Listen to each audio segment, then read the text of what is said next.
for the Crush Corner.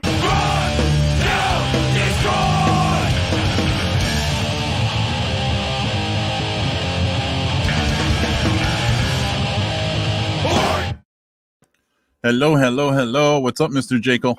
What's up, buddy? What's happening, man? Not too much, man. Another 2 weeks gone by since we last did this, so here we are again, right? I know. And we've had probably like 18 snowstorms since then. And I got a tattoo. So that was fun. Oh, you got tattooed. That's right. What'd you get tattooed? I got a bunch of very cool roses done by Penny around that skull you did on my leg. Ah, right on, man. Yeah. That's awesome, dude. Man. That's so cool, man. Yes. So we're back. This is awesome, man. Like, definitely, as always, I got to give credit to the intro song at the end there. That's Spaz from California. And I've actually been in touch with Chris Dodge pretty closely lately, which is cool. We've been chatting and actually sending beer, and he's got some stuff coming from California for me. I don't know if it's going to be beer or Spaz swag or what, but I thought maybe both, man. What's that? I said maybe both. Maybe both, even better. Yeah, but it's awesome to be in touch, to make those contacts and to maintain them. It's been awesome. And, great guy. You know, he was fun to chat with. Yeah, he really enjoyed the Nebco products that he received. Yeah, so, it was awesome. Yeah, it's super cool. Crazy weather. We're all cooped up, and I'm again. What's up, Night Chill? Thankful for Night Chill. What's up, man? That was a great show with Taya, and I just watched her on another podcast the other night. I believe it was a night or two ago, and that's awesome. right. Very cool. Very cool. So it's nice to see Night Chill popping on tonight. That's so cool. What else is going on with you, man? Anything interesting with me? Life's busy, bro. You know. I think it's kind of cool because I think tonight is awesome because having this format and doing the things that we've done in the last it's been almost a year since we started doing this. Yeah. It frames out a block of time where we have this opportunity to talk to friends and to talk to people that were. What's up, Jeff? People that we have just met. Mm-hmm. And it's kind of like almost a concentrated time, as concentrated as it can be, because we have a good time. We like to have some cold ones and stuff, but it really, like I say, it blocks out a time and we get a chance to talk to people. And tonight we're going to talk to Calvin Von Crush, who I work with, and it's been a couple of years now at Lucky Soul Tattoo, but it's like, it's a hustle at the shop. Sometimes you're doing your thing and it's almost, you get like fragmented pieces of, a friendship or the people that you work with over a certain period of time, and say, you know what, there's maybe some stuff I really don't even know that much about Calvin. Like it's nice to have an opportunity to take some time and chat about some stuff and some history. Absolutely, man. Sure. We've done it with people that we've just come in contact with and met through social media and then brought on the show. It's almost the same thing. We've talked to friends of ours that we were friends with when we were kids. And then you have this period of time that everything kind of changes. People go their own way. And then you kind of come back to a certain place of relating to each other and connecting, obviously, on social media. And especially what has made that even more so is the pandemic, because we're utilizing technology to have those connections. So it's like, we've been connecting with some old friends, and it's like, shit, man, like I didn't know that about you, or I didn't know that you had this history, or what you're doing now. We were different people than way back when. So I think it's an awesome, useful tool. Oh, absolutely, man. No, it's a great way to, like you say, beat some of the downside of this pandemic and all of the restrictions. At least this way we can connect with people, like you said, and have some really cool conversations with interesting folks like Calvin. He's a very interesting guy, and doing some of the background stuff and looking over what, you put together. I mean, I think the folks tuning in are going to be in for a treat.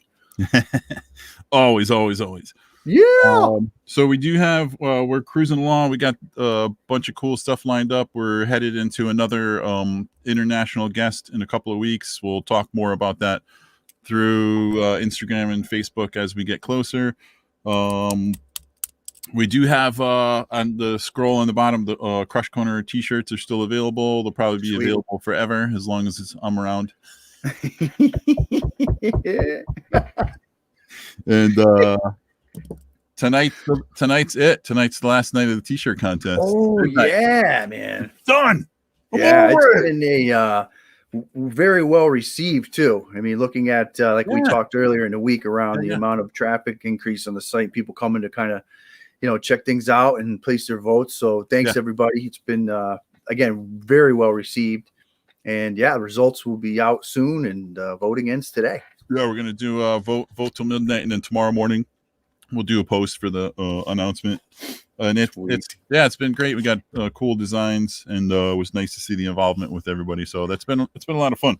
Absolutely. And honestly, coming with all the designs and stuff that have made its way into the collection, the CKD collection. Yep. Coming into a new year, obviously I was thinking about new ideas and new stuff, but feeling a little spent and burnt out, I said this is a good way to get some new fresh ideas from other people. So that was absolutely awesome. No, very cool.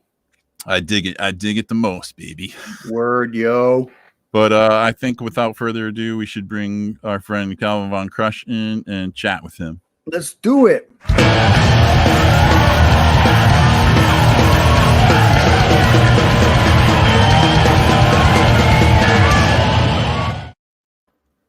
Hey, buddy. What's up, buddy? How are you, Calvin? Doing pretty good. Sweet. That's good.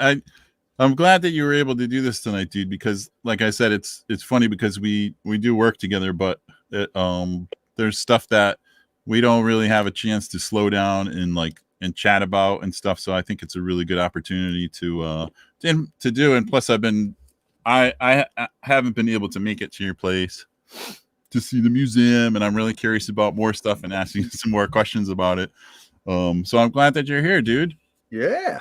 I appreciate. We've been trying for a while too. We tried for a Halloween segment, and we just couldn't coordinate that. Yep. It's tricky too with everyone's schedules and whatnot, and we've actually been able to maintain somehow a decent schedule with doing these shows and getting stuff together.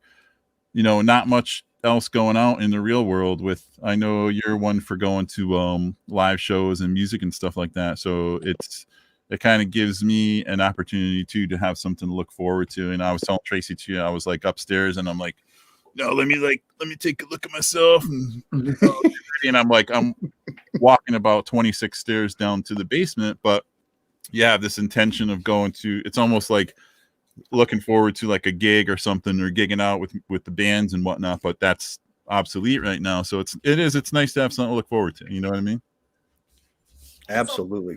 Boys. Huh? It's always fun hanging out with you boys. So. Yeah. Oh yeah. Even in the digital world, we get to do it, and it's awesome. Yes, sir.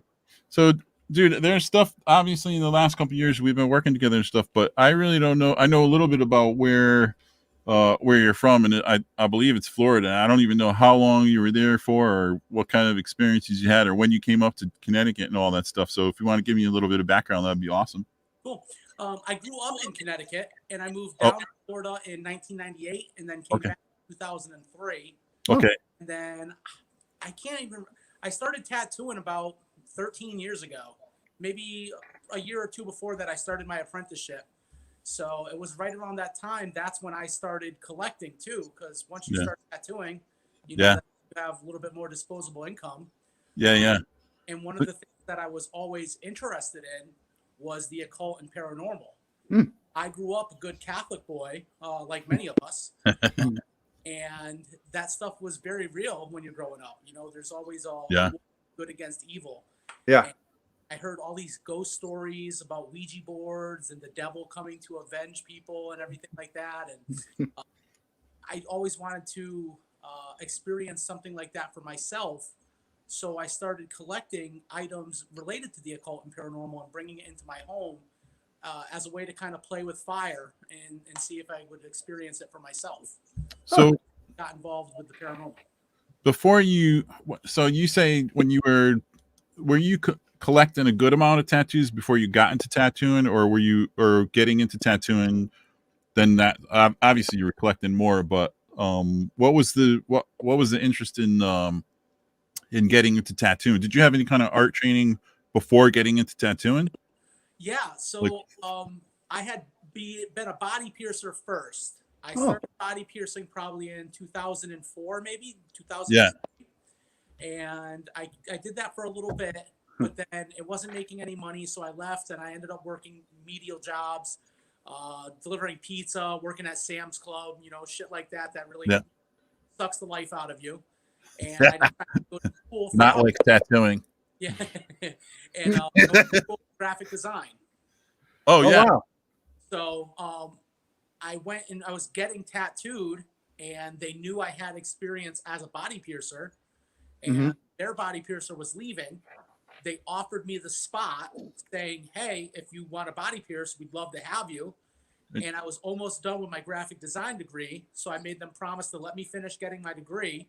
Right. So I had to come first, and they also had to teach me how to tattoo, and they Right. agreed. So this is in Connecticut though, right? Yep. And you went, obviously you were going to school. Where were you going to school at the time, dude? Tunxus Community College. Okay. Oh, okay. So what was there had to be some attraction to tattoos when you were younger that made you lean towards wanting to get into it, yeah? Or did you see tattoos growing up on people and like, whoa, this is cool, you know, I'm drawn to it? Yeah, my father was a Vietnam vet, and I remember he just had two big cobras on each side of his forearms. He had one on each side, and I can remember Maybe not like that. sitting on his lap watching wrestling and like looking at his tattoos and like tracing them with my finger, and like always being mesmerized by him. You know, it kind of scared me. Yeah. Tattoos are scary when you're a kid. Well, Yeah. it seems like you're expressing the fear as almost an interest. So they were kind of scary, like, whoa. And the same thing with all the occult stuff. You're like, whoa, you know, a little bit of fear or interest in wanting to experience that, and then getting interested in that as well. That's pretty neat. So did you find that you had any or did you come along any major influences or stuff that you discovered when you were in school as far as artists were concerned that you were gravitating towards, the style wise, or just anything that jumped out at you that you're like, whoa, this is a sick artist? Any one person that sticks out anywhere along the line, even as a young kid or going to school or early on getting into tattooing, like big time influences? When I was in school, you know, two artists that really stuck out to me were Von Dutch and Shepard Fairey. Nice. Both of those guys were like huge influences on my artwork. And Von Dutch has got it's lowbrow, biker-ish, hot roddy, but he does bring like a lot of monster types things, the creatures into his artwork. So I could see why you'd relate to that stuff. Big Daddy Ed Roth, love his stuff. Mm-hmm. Awesome stuff. What? So were you doing stuff? Were you doing other kinds of artwork? Like what? Obviously, you're doing stuff in school. At that point, is it all computer based, or are you doing graphic design on a pen and ink, or what are you working in at that point? Yeah, I mean, I'm traditionally trained too in other styles of art. Yeah. Printmaking. I like linoleum block printing. I like doing that. I'm a pretty good sculptor too. I can work with Nice.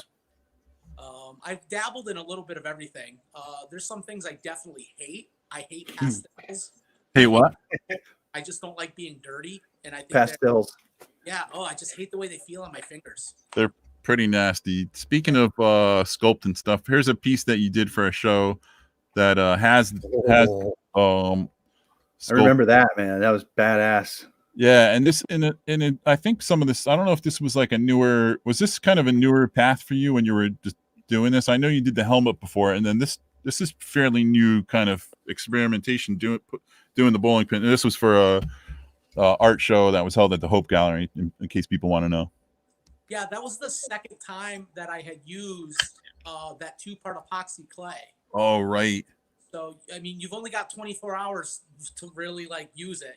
You've got to mix it 2 parts, and then you know, you can apply it to any surface and it kind of sticks, and you can smooth it with water just like regular clay. Sounds like how my daughter was born, dude. Actually, mixed 2 parts in the flat. Anyway, we'll edit that out afterwards. That's fine. But no, I love that thing. Like, I feel like what I experienced with your artwork, dude, and the stuff that I see you put out is that you are putting 100% into stuff and above that. Like your excitement about things and your effort into the art that you do, it definitely shows in everything, which is across the board with all the different mediums that in a short time I've witnessed you do. So this thing I thought blew me away. Yeah, I was at that show. By far one of the better pieces that I saw that night. I just saying. Absolutely. So absolutely. Yeah, I really dig it. And I mean, do you think that you have a style to the art that you're doing now, or within the last couple of years, it's you've kind of refined it and it has a look to it? Well, my illustrative stuff, I think it does. But I'm kind of from the same school of tattooing that you are, Jim, where I got taught everything. Yeah. You know, so I do a bit of everything. Yeah. Jack of all trades when it comes to tattoo styles. Do I prefer doing my own illustrative stuff? Absolutely. Yeah. But there's not much of that I don't do. Yeah. You definitely across the board, I see it. Black, nice, smooth black and gray stuff, realism, and then this real super crazy colorful stuff, and then obviously bringing in the designs that you've put together and drawn. And I feel like if I see one of your drawings or tattoos now that it's been a couple of years working with you, I can look at it and say, hey, that's one of Calvin's pieces. So I guess style wise, I mean, to me, there's a look to your tattoos that they're crisp and clean. You're putting light sources in all the right places, and they're just a really solid, well-built tattoo. Yeah, I've actually run into clients who have run into my other clients out in the real world, and they've identified pieces that I've done on each other. Oh, wow. Style. They've been like, yo, do you get tattooed by Calvin? And they're like, yeah, how do you know? I'm like, it looks like work. So that's rewarding that my voice and my art is reading and other people can identify it. Yeah, it's awesome. So this piece here, I know that you have a special love for, and I hope I say it right, Cyclopia. Is that right? Love it. I love one-eyed monsters, man. Love it. Yeah. That's what she said. Can I do it? Yeah, good one. These like I said though, I love this. This is a fairly new tattoo that you did, right? This wasn't too long ago, yeah? That's actually about a year old, I think. Isn't it that long ago? I healed recently though. I think you reposted a healed photo of this, and it pretty much looks exactly the same way. But I mean, you're definitely sitting and drawing a lot of monsters and skulls type stuff, which I appreciate. So you have that, again, you're drawn to this. Some people might look and say, oh, it's the darker side of things, for lack of a better word to explain it. Christine said shrooms.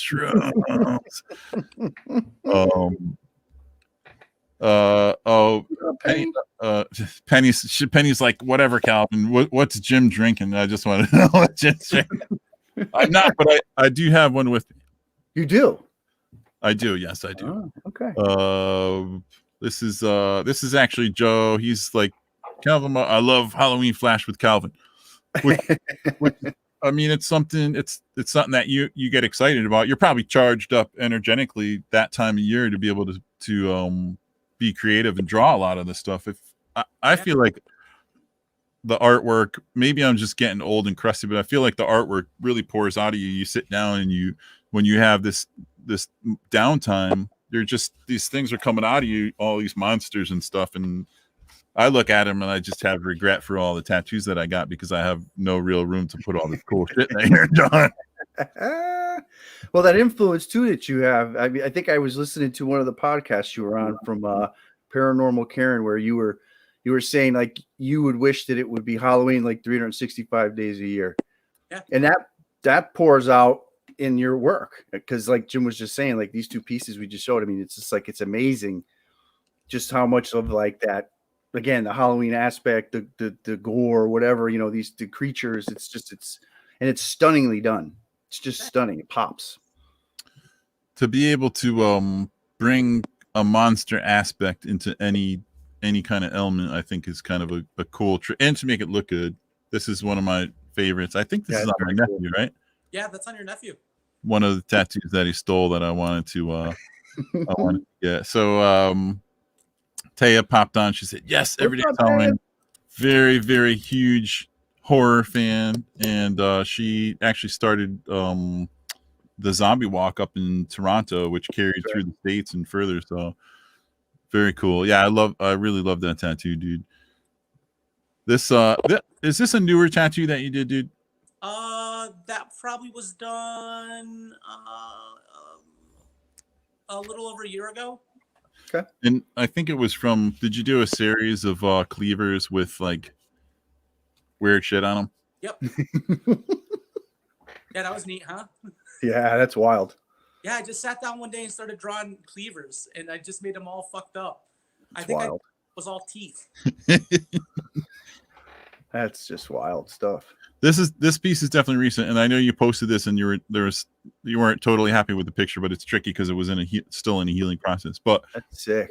I think and I actually didn't grab any of the like black and gray stuff you did, but I think it's a good example of you being able to do all sorts of work, maybe not even stylistically, but it doesn't just because you gravitate towards this monsters and the darker side of things. Maybe you still have this open mind to sit down and draw.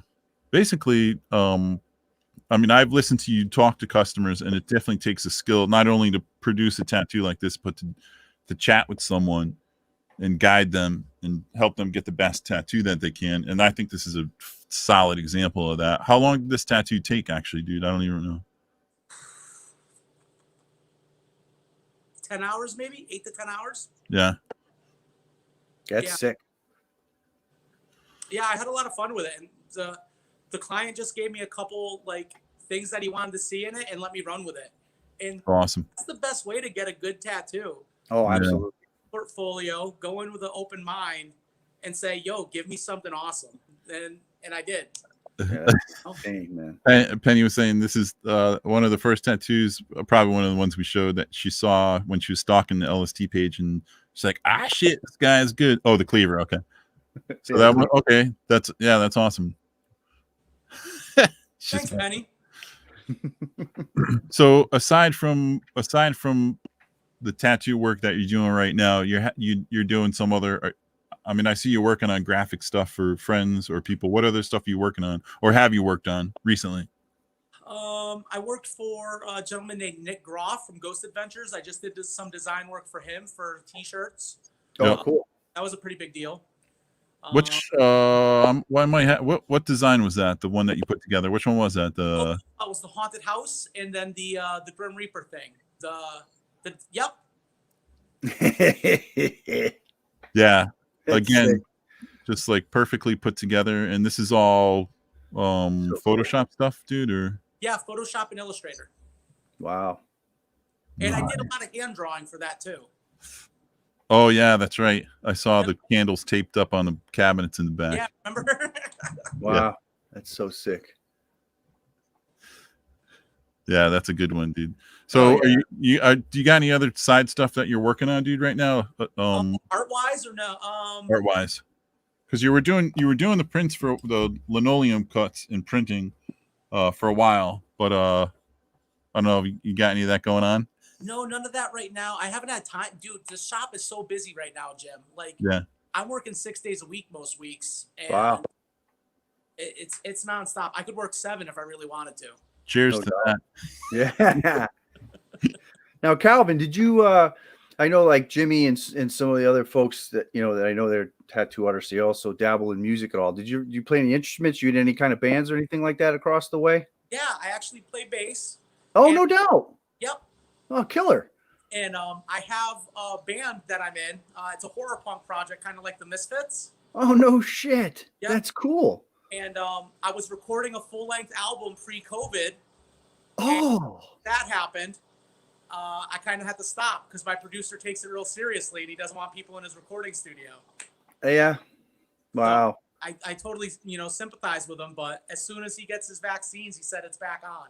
Oh, that's great, man. No doubt. So how long has this band been together? A little bit? Really just me. I write everything and I play all the bass. and then the producer lays down the drums, the organ, and Oh, guitar, and we just go back and forth and kind of lay everything out together. dude, that's killer, man.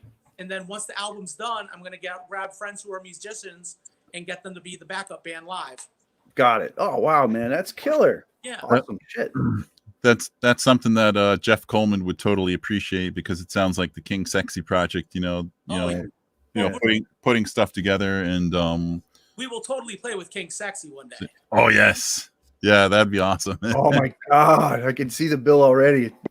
That's killer. Speaking of, Jeff has asked, did you play all the instruments? Actually, Jeff heard one or two of the things I think that you sent me, or I added to one of the horror movies we made or something. So Jeff did hear one of some of the stuff that you did. No, Jeff's asking if I played all the instruments myself. No, I just played the bass and I sang. Oh, okay. Oh, that's right. Yeah. Okay. That's awesome, man. Very cool. Can't wait to hear it. The world needs more horror music. Night Chill. I don't know if you had a chance to. I may have chatted about these guys or not, Calvin. But if you have a chance, jump on Bandcamp and look for Night Chill. Oh, okay. Yeah, you would dig that. That's the band that Taya is in, and she plays the theremin. Really good instrumental group. It's horror rock, I think. Yeah, like surf punk, I think it was described as, if I remember right. Yeah. Surf. Yeah. Jeff says you're on his list probably of booking bands in the future to do something. That'd be cool. Oh, let's do it. So the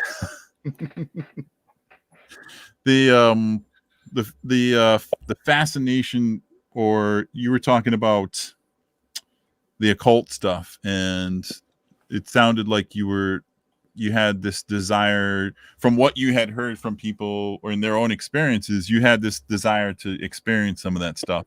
And did that propel you into like collecting or researching or looking deeper into it? Was that how you got into it, or? Yeah. I mean, I was obsessed with shows like Unsolved Mysteries, Sightings, even the X-Files. Mm-hmm. That was my life as a kid. Like, I loved always looking for UFOs, always wanting to visit places that were haunted. And I need proof that this stuff is out there. I can't just take somebody's word for it. Sure. Yeah. So I had to open the doors to my house and let it all in. Yeah. To see if anything would happen. Literally let it in. Literally. And I wanted to see if I could make my walls bleed. I wanted to see if I could make the girlfriend's head spin 360 degrees. Me and Corey could probably come over there and just make all that shit happen. Like it sounds like some of our nights when we were teenagers. So if you want, just yeah. Hey, Rianne, what's up? Bigfoot. Oh. Yeah, those are good points coming up. So at what age were you actually, how old were you when you first acquired something that was considered an occult, and correct me if I'm wrong, an occult item or whatever? Were you 13, 14, 15, 16? Were you 19, 20? You're like, whatever it was, you're like, I bought this thing. Let's bring it into my room or my house or whatever. At what age? I think I was probably 7 or 8 when I started doing like tarot card readings with regular playing cards. You can do 7 or 8. And then I think for when I was 9, I got a Ouija board for Christmas. Jeez. Oh, wow. I mean, this goes way back. So 7 or 8, like your buddies are like, "Hey man, we gotta collect some baseball cards." You're like, "Let me read your cards for you." So, Christine's asking, "What do you have for items?" And I think we'll get to that. Oh, we're gonna get there. Which is so very. You were like 9 years old when you so. Was this a Christmas list item, the Ouija board? It was. It was a list item, and my mom got it for me.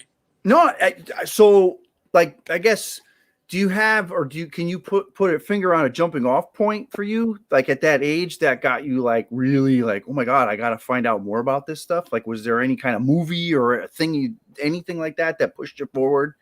That kind of thing. No, it was mostly ghost stories from my own family that got me involved. Okay. I think my family had a lot of stories involving the Ouija board. Oh. They would talk about answering questions, saying that someone was going to call soon, and then the phone would ring. coming from the hallway when the Ouija board was in the closet. So Jimmy and I actually have a Ouija board story. How come I've never heard this? We actually I kind of forgot if he was there, but he was, because he confirmed it the other day. I texted him about it. Short and sweet. We'll do it. We were at a friend's grandmother's house swimming. Yeah, I don't know how old we were. Oh yeah, I don't either. Yeah, bro. Maybe 11, 12. I don't know, somewhere around there. So Ouija board comes out. We're kind of, how do you do this? You sit your knees, whatever. You put the board on, and I don't even know who it was. Maybe it was me. I was definitely on the board, because I remember being on the board, but I don't know who I was. Yeah. I don't know if it was Jimmy or Jed or Jed's brother Johnny. Not sure. Yeah. So one of the questions we asked was, how many towels are in the basket? So there's a basket literally sitting with wet towels in it, and we asked how many towels are in the basket. So we're on the thing, I'm not sure if that's the Ouija or whatever they call it, if that's the piece, but our hands are on it. I'm sorry? It's called a planchette. Thank you. So we're on the planchette, and it moves. It's moving, right? And it moves, and it stops. It just stops, and we're just kind of like, doing whatever we're doing. And Jed's grandmother comes in, throws a towel in the basket.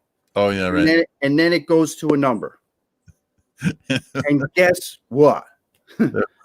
We counted the towels, and that's the number that the thing landed on.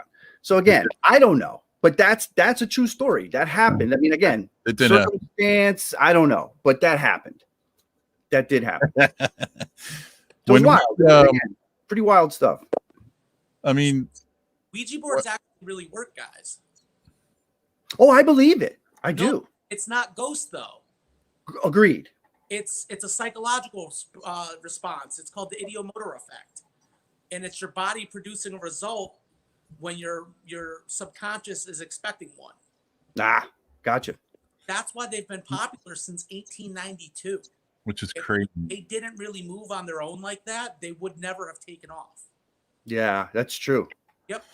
When I was a kid, dude, we were constantly messing with this thing. I had older brothers and sisters. I mean, they were a couple of years older than me. I was, 8, 9, 10, and you're talking, they were in their teens already, but they were like, they were like, it was party night on Friday or Saturday, and they're smoking weed and having a drink, and they're just like, we're gonna play with the Ouija board. We're gonna do the lift your body up, light as a feather, stiff as a board, and they're like seances and shit. I'm a little kid. I was like, whatever, that's cool, There were times where there were. Oh, we lost Jim. Ouija board got him. The Ouija board got him. The Ouija board got him. Yeah, we had a little thing in our what do you call it there? The Ouija board just got us now. Holy crap. Yeah, but it was like I was messing with stuff, and it was like it kind of started to freak me out, and then I just didn't pay attention to it anymore because I didn't want to. Yeah, and I gotta say though, I'm definitely fascinated by this stuff, like all of it. Like I don't know, like I know we're getting a few different things, but did you happen to see the Netflix series Surviving Death? Did you see that? Yeah, I loved it. Wasn't it? It was great. It was great. Again, like this idea of hope or belief or whatever. Just to see some of these documented stories.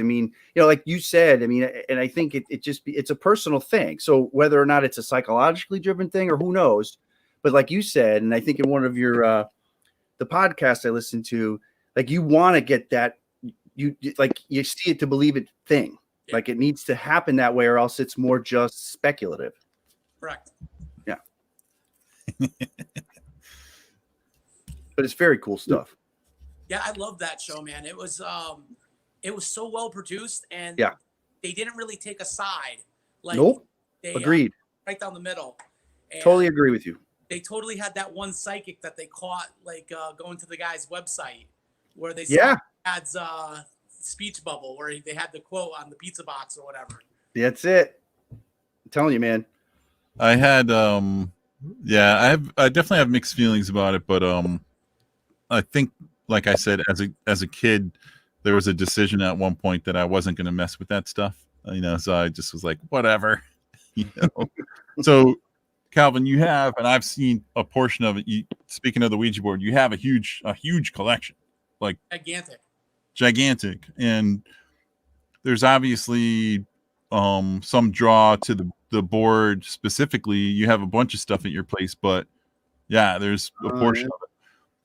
So, oh wow, what was it? What was it that kind of set you on this sweet? What seems to be almost like a frenzy to collect a Ouija board. Like what was the motivation behind that to want to specifically, discover and find these boards and then collect them? I wanted to just get an old antique one. I knew Yeah. there were old wooden ones. I had seen one previously. One of my mom's ex-boyfriends had one, and I wanted one for myself. So when I had gone on eBay to try and find one, I saw that there was so many different ones, and I had no clue. So it was just like Pringles, man. Once you pop, you can't stop. So, That's great. yeah. I think we've been using that analogy for a lot for some reason. The Pringles thing. I don't know why that keeps coming up. It's like we've been using it for a lot of stuff. Once you pop, you can't stop. What's the oldest board you have? We have one in. When I say we, I am part of a historical society called the Talking Board Historical Society. Yes. We focus exclusively on Ouija boards. So when I say we, it's the group of us. Got it. I have one in my collection that we believe is from the 1850s. Wow. Which predates the actual creation of the Ouija board in 1892. Wow. So this is very, very old. No doubt. Yeah. You guys want me to go grab it and show you? I would like to see it. Yeah. Yeah, that'd be awesome, man. Yeah, he's like you said, I got to ask him when he comes back, but he was when I was on the podcast from last October, that Paranormal Karen. Yeah. He was a part of something where they were going to have like like they were trying to get a world record on the largest Ouija board. Yeah, we're going to talk about that definitely. Yeah. So that's look at that. So this is the oldest right here. Oh my God, that thing is. It might very well be the oldest Ouija board in the world. Wow, that's awesome. What was I don't even know the origin of so much different than a regular Ouija board. Yeah. It's super crude. It's very simple. Wow, that is so cool. What's the origin of the word Ouija? Because I have no idea. So the Ouija board essentially named itself. People were playing with the Ouija board and they asked it what its name was, and it spelled out Ouija. And they asked what it meant, and it said good luck.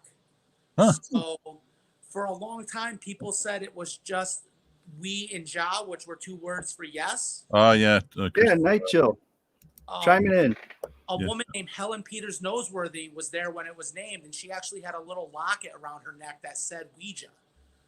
So wow. it was supposedly a gifted medium, and she may have had a hand in naming it. No kidding. Wow. What was the so I don't understand really what the motivation or to make this thing way back when, going back to the board that you have, like I don't know, well, how did this come up? Like, hey, we should make a board with an alphabet and numbers on it and get some answers from the spirit world. Like, does anyone know like the origin of like what inspired someone to make one of these fucking things? Like, yeah, a gentleman named Charles Kennard said that he is responsible for creating it, and he had a cutting board for bread, upturned saucer, or a teacup, placed on it, and when he put his hands on it, he realized it could slide around, and that was his idea for creating the Ouija board. That's whacked out. Yeah. But now, so check this out. The Ouija board was invented in 1892. Yeah. Okay. In 1853, an invention called the planchette was made.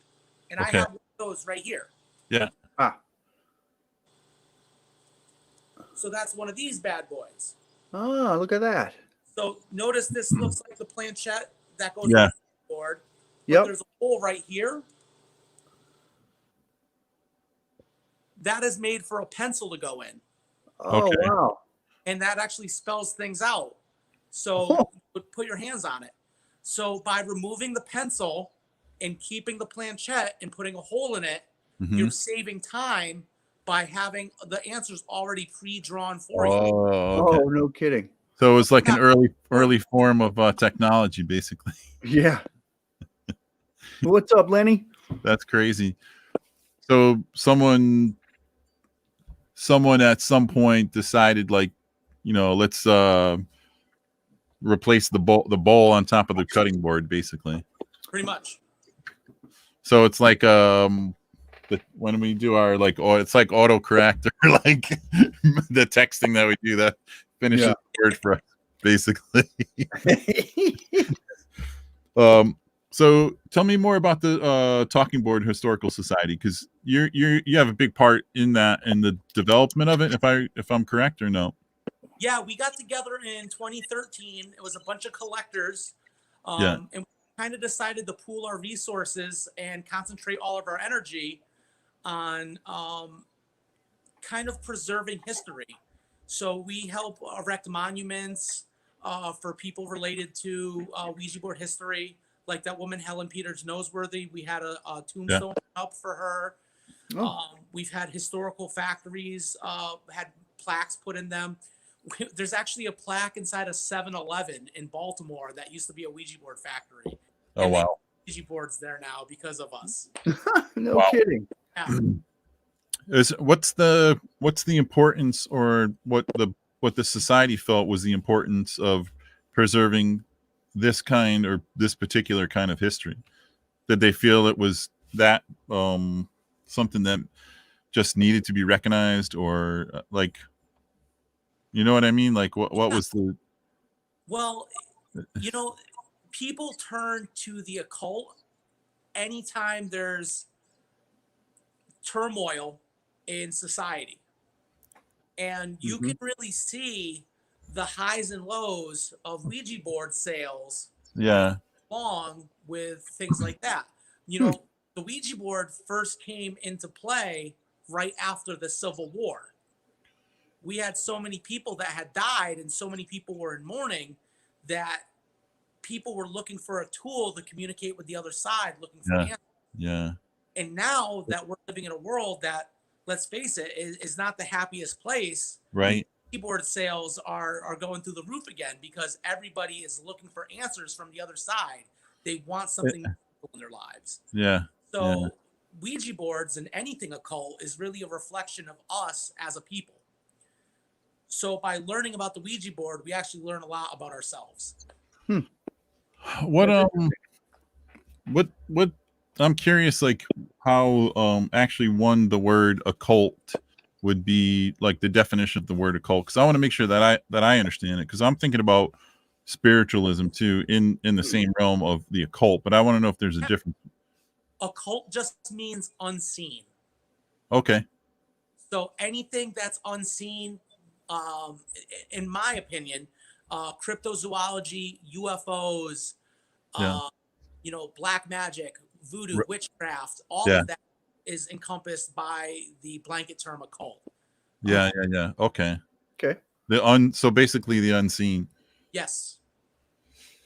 It's crazy. So you're saying right now that there is the increase in Ouija board sales, and is it still the stuff that you and I and Corey came up on, the Ouija board that we picture in our mind, that was what, Parker Brothers, is that right? Or Parker Brothers, Milton Bradley. It's Milton Bradley. Yep. Milton Bradley. No, you know what? That's just the beauty of it all. Is think of how many bands are using Ouija boards, to market themselves. Danzig's got a Ouija board. Oh, does he? Got a Ouija board. Oh, everybody's got one nowadays. It's another tool for marketing, and it doesn't matter what that Ouija board looks like. If you believe it's going to work, they're all going to work. That's a pretty significant and heavy statement. If you think it's going to work, they're all going to work. Yeah. I think that's a very true statement, and that goes for spiritualism or religion or motivation or anything, you know. So I believe this is Adam he's really chiming in, which is really neat, from Night Show. I think it's Adam. I don't know. Yeah. You can let me know. He's talking about that's when the Centers for Parapsychology studies started in Canada. Dan Aykroyd's family is super involved in spiritual stuff. Adam's also he's up in Toronto. Crystal, this is interesting too because I have some trivia later related to this. So Tracy just woke up, Calvin. She got Andy to sleep. I'm scared of Ouija boards. So I know you guys have talked about this. Is there any research? This is a good question behind. Well, you mentioned this a little bit, but maybe either reiterate or talk even more about it. Is there any research behind why they work? Yes. I've already mentioned what it is. It's something called the ideomotor effect. It's your body creating a response when your subconscious is producing one for you. You know. Yeah. Other forms of this ideomotor response are dowsing. You've seen people with the sticks going out looking for water. Oh. Yeah. Pendulums. You've seen people spring with the weight on it. Probably maybe related to like the crystal hanging and stuff like that, like crystals and stuff like. You got it. I think, it's crazy too, and I don't know how you feel. Maybe you feel the same way, but you're talking about something that's happening in the mind that's going down to our motor skills, our body onto this board in the planchette, sort of, right? Yep. And I think with all things, in a sense, for me personally, the imagination, and I'm not saying imagination like, oh, you imagine that, but it's like you said, if you believe it, it's there. You're gonna see it, because I've had experiences myself where even you're like, whoa, I thought I saw whatever, but pretty vivid things where the mind kind of revs up on whatever is happening up there, and it's like you literally see like something. Like driving down this is a true experience, like driving down a country road on a bike or something, and like just conscious of things and being safe and like looking and like, whoa, a giant fucking deer. And I do a double take and I'm like, it's a park bench. But in my mind, it was the shape of horns, nose, body. It was a fucking deer. Yeah. So there's all these, I don't know if that's relatable to this experience that is happening with the board and stuff like that. It just came to my head. Yeah. So we held a convention one year called OuijaCon. And we had a team come over from Denmark, and they created a Ouija board with registration marks on the sides of it. Like those little barcodes that you can scan to read a menu at a restaurant. Yeah. Yes. They had glasses that you would wear, and the glasses would trace where your eyeballs were going. And anytime the planchette moved, your eyeballs always went to the letter first. Oh man. The planchette moved. That's crazy. So proof that you need your eyes in order to operate a Ouija board. Like it's visual stimulus that produces that. Interesting. Yeah, that's crazy. Yeah. Adam's asking about Zozo. Ask Calvin about Zozo. I don't know. I'm not sure what that is. But. All right, so Zozo is actually a phenomenon that people say is a entity that comes through the Ouija board. Now, one of the reasons why they say Zozo is coming through the Ouija board is because it's kind of the ideomotor effect kicking in, and it's your body creating a sweeping motion. Let me show you. That's so interesting. If you notice on the board, you've got the Z over here. Yeah. And then you've got the O over here.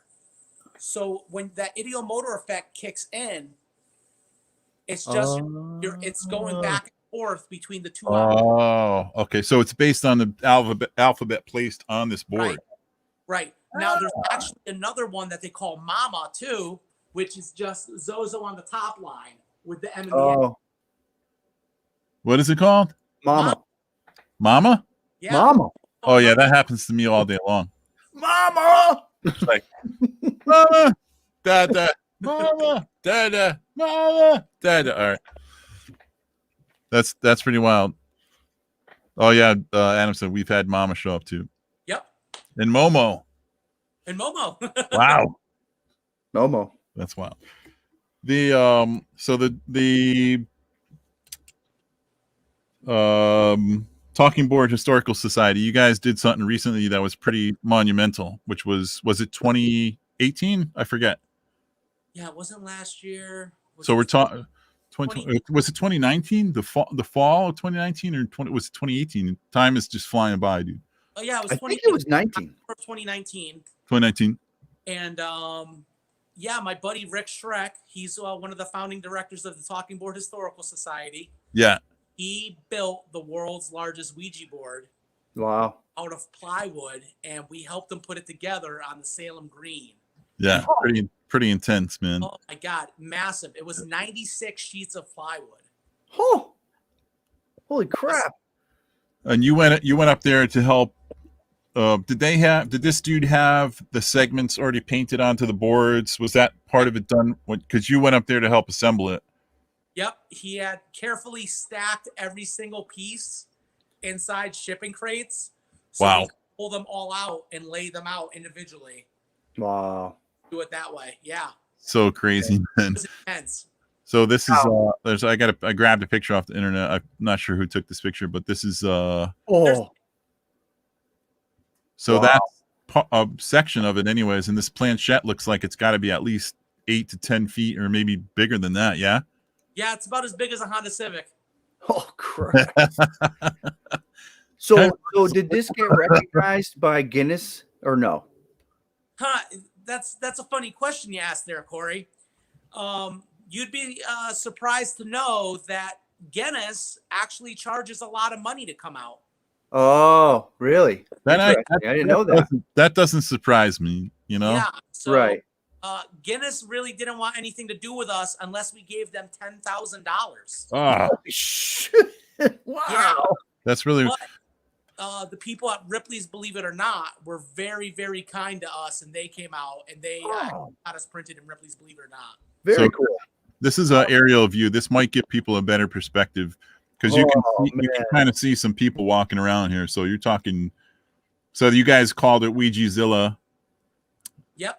And looks like it's got a couple of I like this space for rent, Inquire Within, Salem Night Tour. So cool, man. Jesus, that's insane. So now the guy who has the actual Guinness World Record, his Ouija board is a third the size of ours. Oh. A third the size. Yeah. But he had the money to get into the Guinness Book of World Records. Exactly. He had 10 grand lying around. They didn't want to come out and cover us.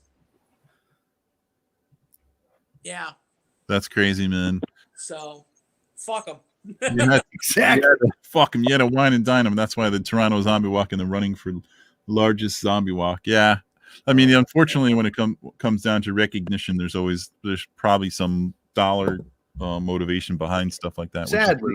Really a shame. I mean, it sucks that I have to hear that another person says Guinness treated them poorly too, but I'm happy to see that we're not alone, that Guinness treats everybody like that, you know? Yeah. Equal opportunity assholes. Yeah. Guinness treats me okay. On March 17th. So,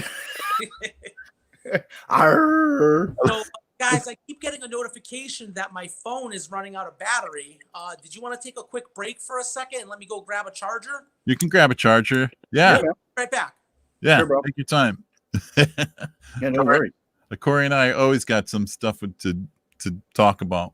Sure. We could always toast. We could always toast, and we could always go to a quick commercial break. That's a good idea. Because you know how I love them, and we can remind people about we're almost at 10 o'clock. We got 2 hours left for the t-shirt contest. 2 hours. 2 hours left. So if you guys want to get some last minute votes in there, keep in mind what we told people that this was about. And it was the motivation behind it was Be the Storm, whatever that imagery brought up for people. And I'll play this short about it.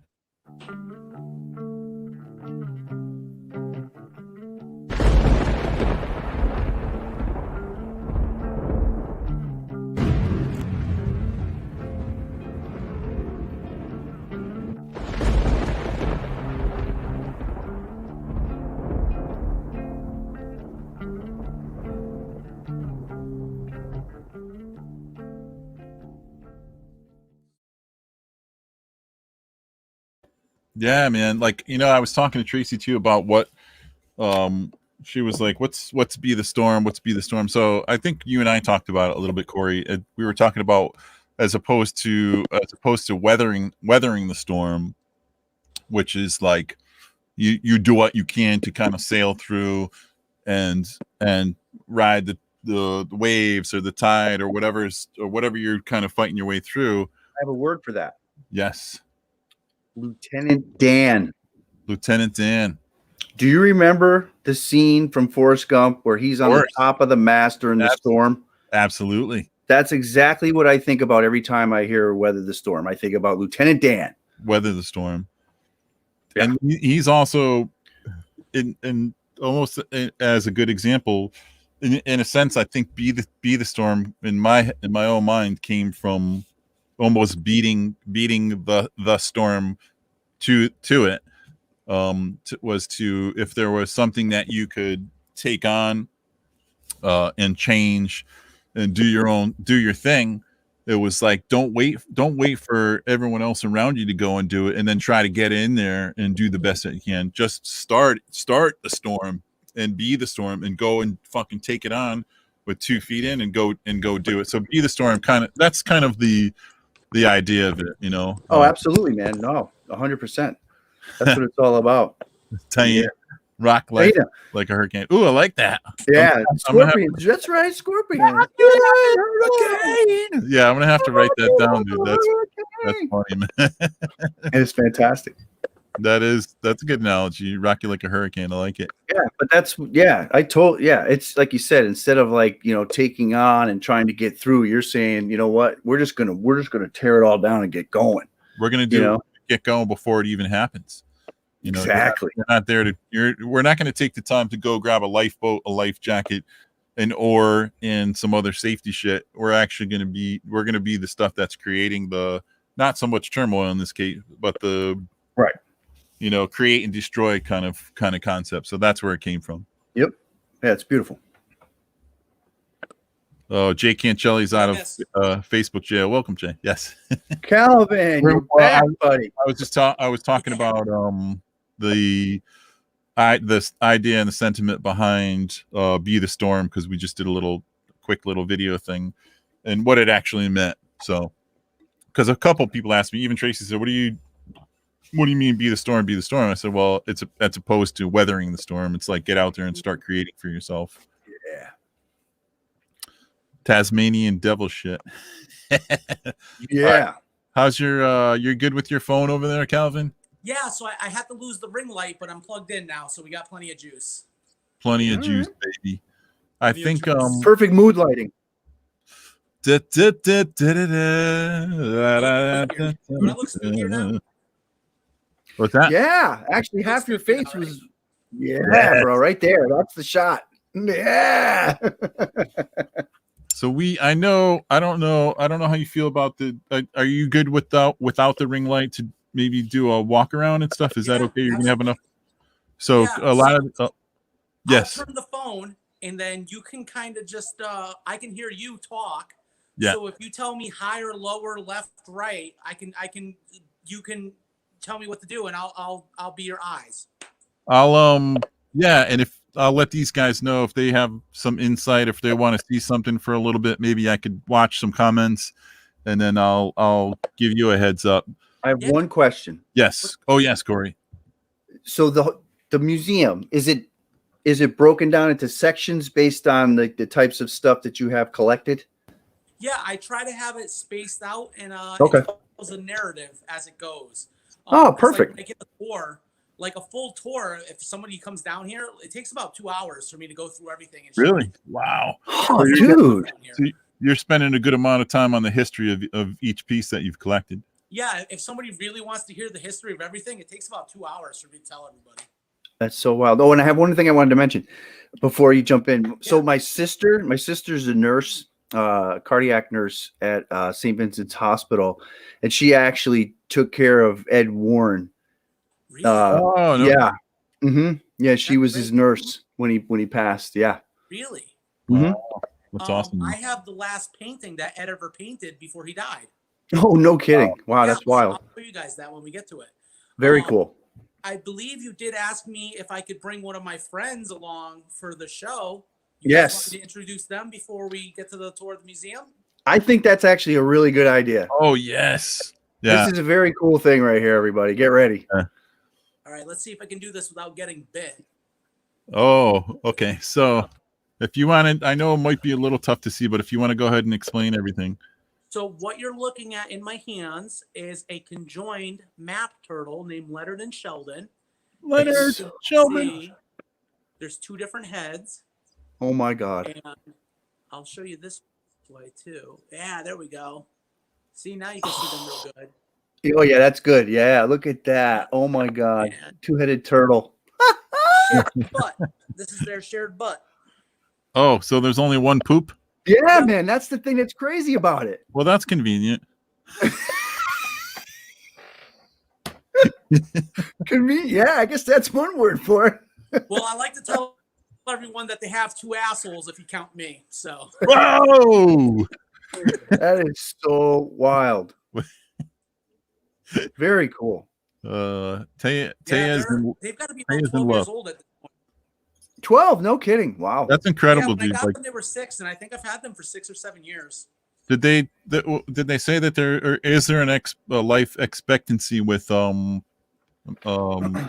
anything, Siamese type things like the turtle? Like they expect them to not live that long, or yeah, if they can survive being babies and get to adulthood, they're usually pretty good. And I'm hoping these guys live a full 40 years. Yeah, man. Oh wow, yeah, that's great. Yeah. I'm guessing they're going to be around longer than I am. Probably longer than me too, Jim. Let's face it, I make horrible decisions. Here's the bad decisions. Bad decisions. All right, you guys want to try a tour? Let's do it. Yes, definitely. All right. All right. So let's see what we can look at here. I don't know if you guys can see this, but the glare is pretty good. Yeah, but this is a mummified cat.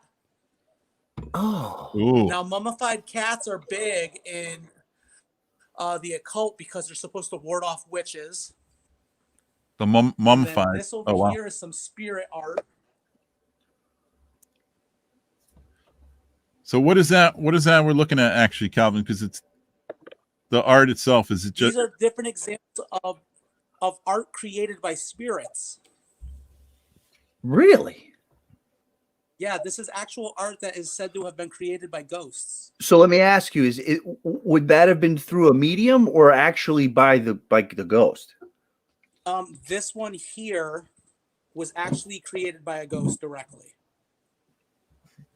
In complete darkness. What medium did they choose to work with? They got some Sharpies or chalk on slate. Chalk on slate. Yep. Wow. Yeah, here's another one that was created with the help of a medium. Wow. The spirit is talking through the medium to create the artwork. Well, they're working right through the medium's hand. Right. So these are all apparatuses that were used by magicians to replicate the same things that mediums would use during their seances. So these are like prop ghosts. No kidding. Not gonna lie, I think I see Elvis and I think I see Donald Trump. I'm not gonna lie. I see Richard Nixon. There's no Donald Trump in this house, my friend. The closest thing we got is an old bag of Cheetos. That's about it. Nice. That's great, man. Yeah. What else is around here? You know, I got to ask you. I don't know if they're available, but you talked about something on the Paranormal Karen show called Spirit Trumpets. You know what, Corey? We're right by the Spirit Trumpets. Let's take a look. I would love that. Dude, you talked about them for a while, and I was really fascinated. Oh, look at that. Yeah. Oh, dude, that's wild. Corey, do you remember what a Spirit Trumpet's for? Oh man, now you put me on the spot. God, Don't ask. I honestly can't remember. I'm not going to try to make it up. Well, But a spirit trumpet is a tool used in spirit communication. And what would happen is ectoplasm would come out of the medium and it would attach itself to the spirit trumpet and it would produce a voice box and would amplify the voices of the dead. And I've got a rather large collection of spirit trumpets here. No, I remember. Yeah, you were saying that. Like I said, I was like fascinated by it. I'm like, this is just insane. Now, usually what the ectoplasm was just cheesecloth, which is this stuff right here. Oh, yeah. And one of the reasons why most of the mediums were women is because they had more places on their body where they could hide stuff. Yeah, so they could tuck things inside of them and then produce it later. Gotcha. During seances. Gotcha. There was actually one report of a woman producing a full hand that was made out of meat that she said was an ectoplasmic hand that she had stashed away somewhere. Yeah. Yes. Oh boy. You can only wonder where. Yeah. In case there's any kids watching. We won't talk about it. It's past bedtime, right? Calvin, Casey asked if those were vagina cloths. Yeah. Yes. Vagina. Yes. So, and now we have the answer. I'm not sure who this is, but Box Try. I was introduced to Calvin through a little documentary I randomly found on Amazon. I was going through the whole tour. I couldn't take my eyes off it. So someone that's awesome. Appreciate it's really great. Fantastic. Yeah, I do have a little show that was on that's on Amazon Prime called The Occult Collector. Oh yeah. It's pretty much just a rehashed live broadcast that was on a network called VidiSpace. I'm not particularly fond of it or proud of the project, but it's there if anyone wants to check it out. Yeah, it's very cool. It's definitely worth checking. Do you guys know who this is? Yes. Do you remember her name, Corey? I do. What's her name? It's Monique, right? Monique, yes. Wow. Damn, Corey. Yeah, Monique. Very, very cool story here about Monique. Monique is a skeleton of a murdered Parisian sex worker from the 1920s. Wow. Crazy. Yep. She was allegedly murdered by another working girl. Oh. And I'm like the first person who is not a doctor to own her. No. So here's the little tag that she came with that says all the details. Paris, France. Yep, Paris, France. So how'd you come across this piece? Like, did you were you set out to try to find a skeleton and you just kind of came across this one, or just? I actually got it on eBay. Oh my God! No way! Yeah. Years ago, you could buy skeletons on eBay. Not anymore. They've since cut that shit out. But back in the day, you could buy them. And I was lucky enough to snag it. That's amazing. So, Calvin, I know you have a lot of experience with spirits and debunking and skepticism, or maybe not, but I want to know if you could tell me what kind of spirit this is. If you can hear this spirit.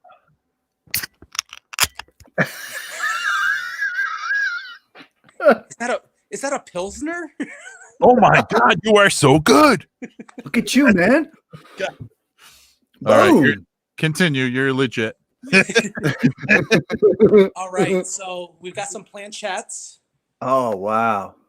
Yeah, and there's a bunch of them too. Yeah, there is. I mean, they're actually super cool looking. Like they really are. I imagine the shape is that way to be comfortable for the hands, but they all look like hearts to me, which I think is pretty neat. Yeah, well, I mean, there were so many different people who were making them. They all swore that theirs was better than the next, and they all thought the different shapes would make them more scientific. When it really doesn't matter the shape of it. It really matters on the person using it and what they believe. Right. Yeah. So I want to ask you a quick question because Christine had a question about one of the drawings. If one of those earlier was Marie Laveau. No. Okay. Just something must have resembled her. Okay. No, Marie Laveau, that's the Voodoo Queen. No, I only have a couple voodoo items. We'll get to those. They're at the end of the tour. Nice. Cool. Very cool. Awesome. So here is my gigantic wall of Ouija boards. That's just wild, man. And how many you have total, dude? I've got well over 100 at this point. Wow. Yeah. Now So I cool. focus on handmade Ouija boards, ones that are one of a kind. Yeah. And I really like the old folk art ones. Here is one from, I think, 1906 that came out of a schoolhouse in Manchester, Connecticut. Oh, no kidding. Look at Yep. that. The kids actually signed it. Right there. Wow.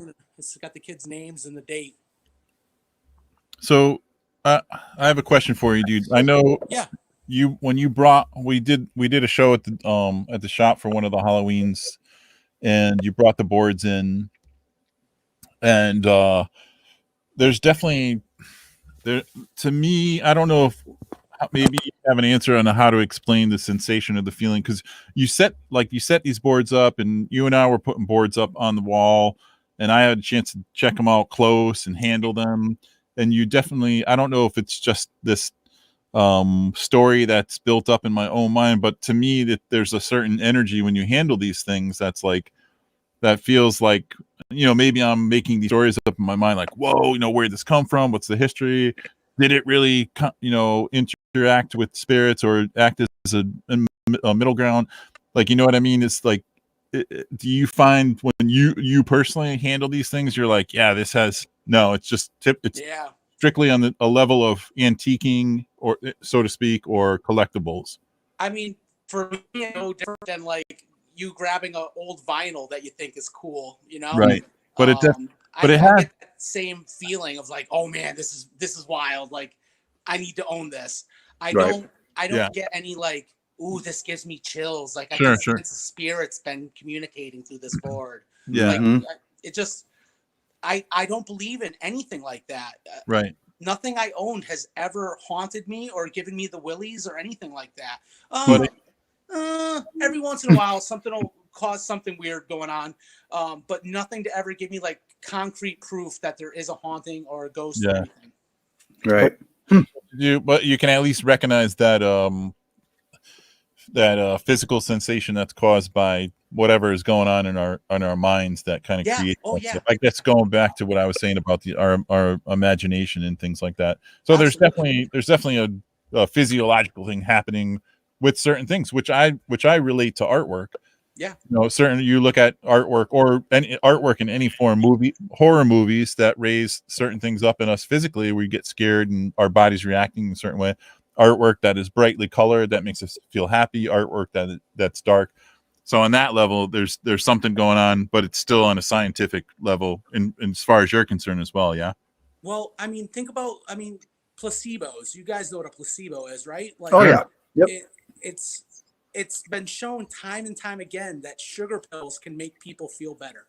Yeah. And Yeah. just a Ouija board being told, you tell somebody that this Ouija board is haunted, even though it's just the alphabet on a piece of wood, Sure. they believe that something's Yeah, going yeah. wrong in their house.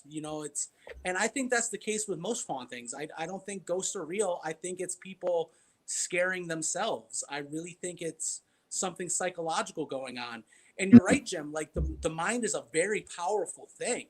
If Oh, yeah. you think you're haunted, well, guess what? You're haunted, whether that ghost is real or not. There's something Yeah. spooky going on. So you're Yeah. saying I shouldn't waste money on boner pills, is what you're trying to tell me? Popsicle sticks and duct tape. Anyway, carry on. Whoa. Yo, behind you, is that a double-headed cow? Is that what I'm seeing? Holy, what is that? Oh my God. Can you guys see those pretty good? Yes. Yeah. So this is an 8-legged lamb. Okay. Oh. Yeah. And this is a 2-headed cow. Wow. And then I've got a conjoined lamb over here. It's conjoined at the chest. And then down here, I've got this little guy. This is a cow with dwarfism. Holy Look at that little crap. kitty. Look at that little button nose. Oh, God. Now, here's the real cool ones, because I love Cyclopia. Yes. Oh, look at that. That's a Cyclops goat. And then this is actually its skull. Here, how do I do this without dropping everything? Yeah, see that? Oh wow! Yeah, look at that big eye socket. That's Wow. Oh my God, that's wild. Whoa, that's crazy. Yeah, so I got that. And then here's a Cyclops pig. Oh jeez. Yeah. That's a The uni bacon. Here's a Fiji mermaid. Sick. Now, where'd you get that? Where'd you acquire that, man? Dude, look at that. That's The crazy. Fiji mermaid I got. I think I got that from a private collector, but that goes all the way back to the 1940s. It's That was awesome. made by a gentleman named Homer Tate, and he was a folk artist from Arizona. And, Wow. If you've ever been out to Arizona, you see all these billboards for something called The Thing, and it's Oh, a yeah. roadside attraction. And Homer Tate actually made that too. Wow. Yeah. It's pretty wild, man. Here, I'll show you that painting that Ed Warren made. Oh yeah, let me check that out. Wow. Yeah, there's his name, Ed Warren. So let me ask you something. So these guys, right? So I was in college like many moons ago in the early '90s, and they spoke at my school. Him and his wife Lorraine, and they had a lot of, taped stuff and video, and it's thought provoking and all. And obviously, they made quote unquote a living going back to when that movie The Conjuring and everything else and stuff. So like. So do you think that like they just preyed on or built on like that psychological piece with everybody, or do you think they actually had something going on? Corey, I don't know them well enough to really make that decision. Gotcha. Okay. I don't ever want to cast judgment on someone until I've really met them, I'm with you. Yeah. Yep. And that's just it. If they really believe in the people that had the house that was allegedly haunted, really believed, right. Are they really helping the people? They very well may be, Right. Yeah. It's hard to say though, man. If there's money involved, I always wonder who's really got the best interest at heart. Yeah, that's a very well stated point you just made about the money. I think that makes a big difference. Right. It's like, hey, we'll help you out, but you got to write us a check, or we're going to talk. You know what I mean? It's like, no, it should be more about like the actual like passion around the experience or something, right? Like being that into it and trying to really want to help somebody. What do we have from Jeff here? What did he just say? Tracy says Calvin for president. Yeah. Jeff said he went in 2011. Oh. We have technical difficulty. It happens. The spirit world has now entered the technological world. Yeah, I can hear you. Wow, it happens. Yeah. Well, we had a bunch of stuff going on once with you before too, Corey. Oh, I'm sure. Internet stuff. It happened. Yeah, Jeff's talking about something and visited a friend in Arizona, not far from where he lives. There was a house that was empty because it was haunted. People had died there. The ghosts got him. Oh, there he goes. They got him. Hey, Jeff, what's going on, buddy? Well, there you go, Cal. We see. Yeah, the ghosts are running wild. The ghosts are running wild. Like Hulk Hogan. What you gonna do when the ghosts go running wild on you? That was pretty good, right? That was actually really good. Hey, Mary. How's it going over there, Calvin? Your connection's a little wacky right now. It happens. It's actually, but he's kind of frozen at a nice shot. Actually, it looks good. He does. He's got that great grin going on. Hair is looking fly. What up, yo? Jeff, but you know what? Maybe creating. You just said it. Maybe we conjured some shit. Who knows? Orange Ghost Pythons, brother. Yeah. It's actually kind of fitting, Corey, for this episode with the technical stuff. I think it's absolutely perfect. Listen, I am completely lost Calvin. Listen, I am completely blaming this on a haunting right now. Yeah. Because I'm with it. I'm open to the idea of that for sure, man. What else could it be?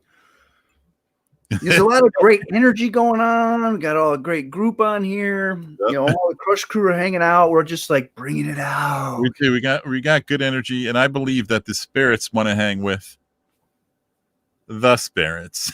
The spirits.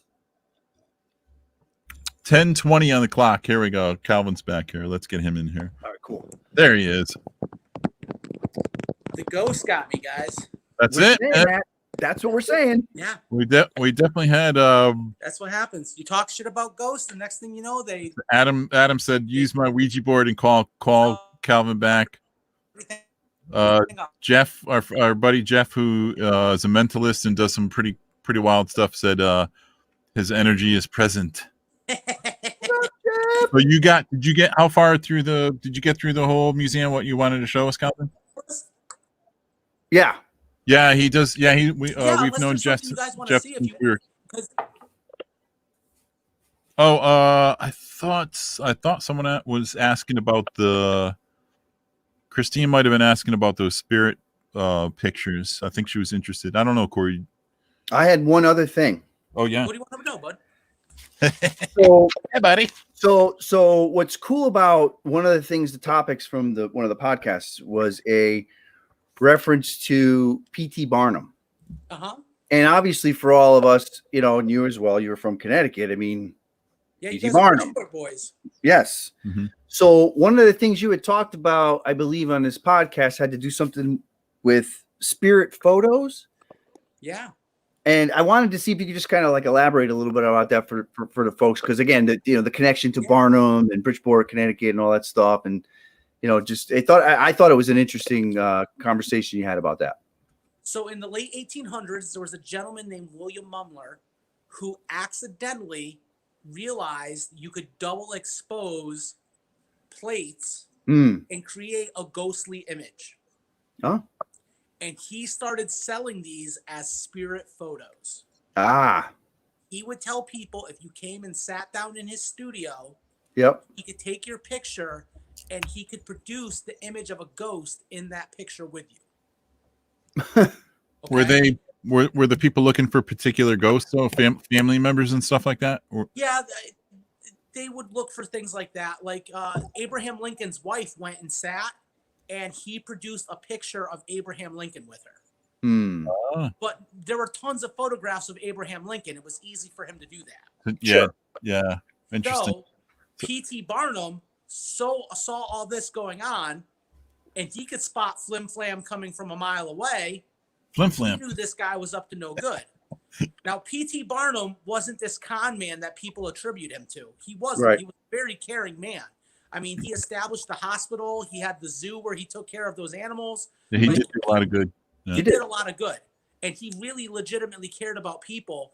And he didn't like that William Mumler was robbing people who were in mourning and wanted proof of life after death. So he took Mumler to court. He took money out of his own pocket and hired a photographer to replicate William Mumler's work. And he had him replicate a photo of P.T. Barnum with the ghost of Abraham Lincoln as evidence that this was proof that he could do it too. Oh, wow. William Mumler had all of his customers show up to court and testify in his favor, and he walked. Really? Yeah, he didn't get in trouble at all. That's insane. Yeah, would you guys like to see some spirit photos? I have some in my collection. Oh, that'd be cool, man. Yeah. We'll grab some off the wall. Very cool. Yeah, it's interesting because like he was just saying, like Barnum came in as sort of like a guy to try to debunk this guy's like obvious, very deceitful ways, you know? Right. Yeah. It's pretty wild. I'm not sure how good these are going to show up. Oh, there we go. You can kind of see it. Yeah, they're pretty good. We got man. Collection, but it's not bad at all, actually. Yeah, you can see this is a spirit right here, but this is like ectoplasm. Oh, I see the face. Yep, I totally see it now. Yep. And then wow, that's wild. This is a really good one. Look at all the ghosts. I see Corey. No, I see him. Oh, I see him on the corner. I see him. Oh yeah. Wow, man, that's wild. But so that was like very early Photoshop. You know, people believed it. Well, that's what I was just going to say. Yeah. It's just they created it to make someone feel like, oh my God. Yeah. Wow. And then obviously back then, like you were just saying, the Photoshop reference back then, the technology, no one probably even knew how to use a camera other than people that knew. So it's like they didn't know any better. You know, they didn't. Were expensive technology back then. You know, yeah, it wasn't something everybody had. Exactly. Right. That's wild. So Calvin, do you have any voodoo related stuff in your collection? Like I do. I got some voodoo dolls. Let me go grab them. Oh, cool. Yeah. Christine. Yeah, Christine was asking about it. Voodoo's coming. Voodoo stuff. Always an interest to me too, probably because just I think aesthetically, Corey, like they were kind of scary looking to us, you know, voodoo stuff like that. Visiting New Orleans for sure, you got to get down there, man. Like, I got to get down there. So this is an authentic voodoo doll. Oh, look at that. You see the nails driven in it? Yeah. Holy crap. Ouch. And this is from the 1930s. Wait a second. That's Groot. That's not a voodoo doll. Groot. Yeah, buddy. Where's it from? Calvin, where's that from? They stole it off of Katrina Station at the shop. That's actually from another private collector, and all I got from it was from the 1930s. It was collected. Okay, gotcha. I wish I had more info. I don't. Oh, good. But now there were other companies that would sell novelty voodoo items too, and then I have this one. This was sold from a novelty occult company as a voodoo doll, and she's really pretty. Yeah. But this one was sold as a love doll. Wow. So you would use it in spells for love. Yeah. Look at that. Love is in the air. La, da, da, la. I actually do have a regular dolls you see with the button eyes and everything like that, you know? Yeah. I do have one doll Tracy mentioned she did get in Congo Square in NOLA. And actually I have it in the shed outside in the back. It's pretty awesome. And the Grigri bag she's talking about. Cool stuff. Yeah, it's awesome. It is. It's very awesome. Now, do you also have a shrunken head? I do. Want me to grab that? Oh, come on. Give the guy a break, dude. It's fucking winter time. No. If it's not far, I think it would be cool to see. Right here. Yeah, we'll get him. Oh, sweet. It's not. We got a shrunken head. Ready? Ooh, my head's pretty small. It's shrinkage. I shrunk my head. It's shrinkage.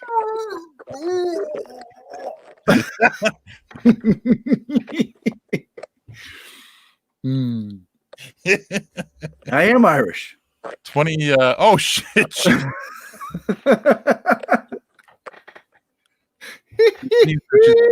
A voodoo penis. I don't want to know anything about a voodoo penis. All right, so I've got sticking pins in it and shit. Shrunken head and a real shrunken head. This is the fake one. Yep. This one's from the 1940s. This one is made by that same guy who made my Fiji mermaid. Okay. And then this is the real one. Oh my God. Yep. Yeah. And now where is this from? This one is from Peru. No doubt. Yep. Now, was that an eBay purchase? No, I got this at an antique fair. Gotcha. Like in Connecticut? Where were you when you got that? Massachusetts. Okay. That's wild, man. Massachusetts. What? Some absolutely great stuff, man, in that museum. It's insane. Javaro Magic. What else Javaro? you guys want to see? I don't know what that is. We have Javaro Magic request. Is that anything you got? Oh, Javaro? that's the name of the people that make shrunken heads, the Hivaro. Oh, Hivaro. There we go. Thank you. Hivaro. Tracy said, so they take the skulls out and dry them like jerky. Is that what they actually do? Yep. How many different grave samples does Calvin have? Oh, that's a real good question. So I collect grave dirt, and You currently do? I have 26 different specimens of grave dirt. I've got Ed and Lorraine Warren. I've got P.T. Barnum. I've got Lizzie Borden, Jane Mansfield. I just picked up not too long ago. She's a mega babe. Mega babe. Yeah. Mega babe. Mega dirt babe. Wow. That's So wild. that's actually because you're going to the site and taking the dirt from the site. Yeah, I just go visit graves and I just pick up a little bit of dirt. And I've got these little glass jars that I keep it all in. And I have a journal where I write down everything that I collected. Very cool.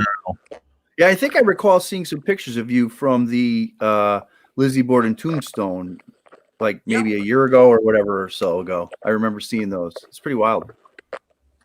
Yeah, that was cool a real stuff. fun trip. I did that during the first COVID break. I went up there. I drove up there one day and I was just like, fuck it. I got nothing better to do. Might as well go visit Lizzie Borden. There you go. They don't shrink heads. Don't shrink heads. The night I lived at the cemetery, we got a hassle from Border Patrol on that. Oh yeah, that's going into, well, where is that, Corey? Because we were talking about Chris about that, right?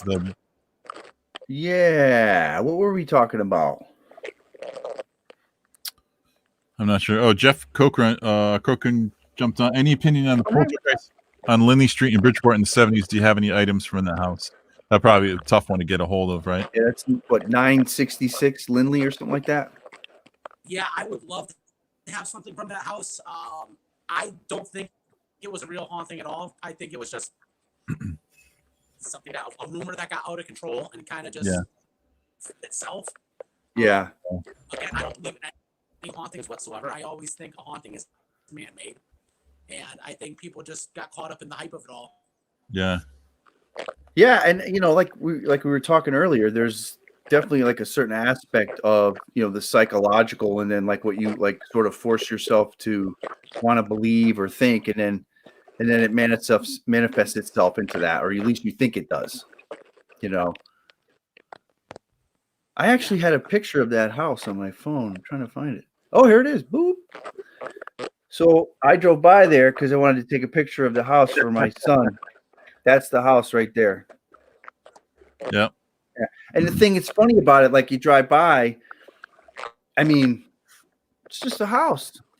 Yeah. It's just, and then, but the history, when you read about all the things that were reported about it, it's pretty interesting.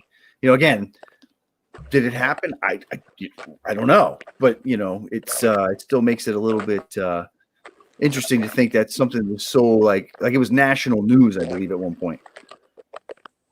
Yeah. That kind of thing. Yeah, that was the case that really put Ed and Lorraine Warren on the map. Yeah. Oh, big time. Mm-hmm. So we're gonna let me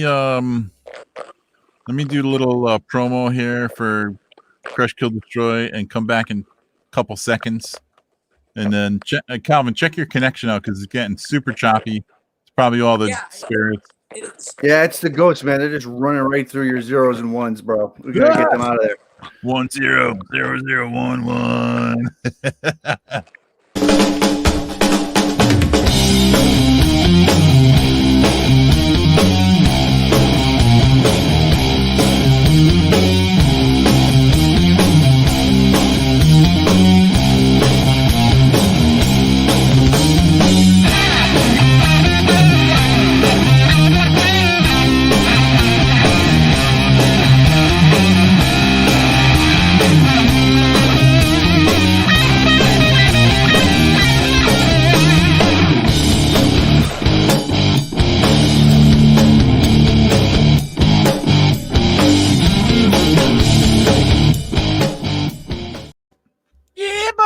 Oh, that looks better.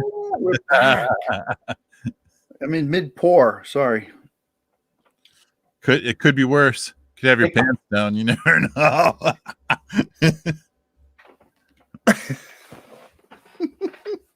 True. That's a good point, Jim. Adam said we inherited a library of mysterious phenomena books. Wonder if it's in there. Oh, he's talking about the Lindley Street stuff, so he's gonna check it out. Yeah, check it out. He's gonna check it out. Like I said, it was definitely at a point national news, and oh god, it was huge for us too. We were as kids, we were scared out of our wits, man. It was crazy. Oh yeah, there was a lot of crazy stories coming out of there. So yeah, big time. Mm-hmm. So Calvin, It's just we keep losing. The spirit keeps intercepting us and losing you, dude. Yeah, there are. And we also lost your microphone. It looks like he's on mute. I believe he's on mute. Yeah, your mic's not connected or something like that. I think it's connected to your Bluetooth, Calvin. So check that out. You crazy maniac. Bluetooth. I love all the technical difficulty stuff tonight because I think it kind of suits the. Listen, for everyone watching. Yeah. Just remember, it's the ghosts. It's the spirits. Spirits. Thank you, Jim. I forgot. Spirit world right here. The spirit of Crush, Kill, Destroy. Do not forget that we have the Crush. Yeah, buddy. Jump online. Love it. Support CKD. And we're 10:36. We've got an hour and a half before the t-shirt contest ends. So make sure you jump on there and get your last minute votes in. I haven't looked at the tally yet. So are you good, Calvin? Can you hear us okay? I don't know. Maybe not yet. Christine, she's curious about going to check out the museum that he has. So yeah, I believe you might be able to arrange stuff, right? I think so. Yeah, I'm sure he'd be open to it. Yeah, I know. I remember way back. I mean, oh God, it's probably in the early to mid 90s. Yes. Now we hear you. I think you're hooking up to your Bluetooth. But the how's that? Good. What's going on? It's the creatures. No, but I believe a while back the Warrens' home was also open for the public to go in and look at all the stuff they had. Yeah, I don't know. The Annabelle doll and all that other kind of stuff that they had from some of the stuff they did. But yeah, so Christine was wondering if people could visit your museum, Calvin, at any point. It's private. However, I'd like to open a museum one day.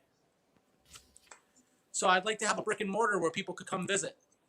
Oh, that'd be cool. You've got plenty of goods, man, that people want to come and check out. That's for sure. Yeah, awesome. All right, can you hear? Are you good, dude? Can you hear us? Okay. Or you guys can come park here anytime you want. Thank you, man. Appreciate that. Yeah, party in the museum. We'll bring the spirits to the spirits. Yeah, here we go. Spirits to the spirits, baby. All right. How's your connection there, Calvin? Let me see if your voice is matching up with your audio.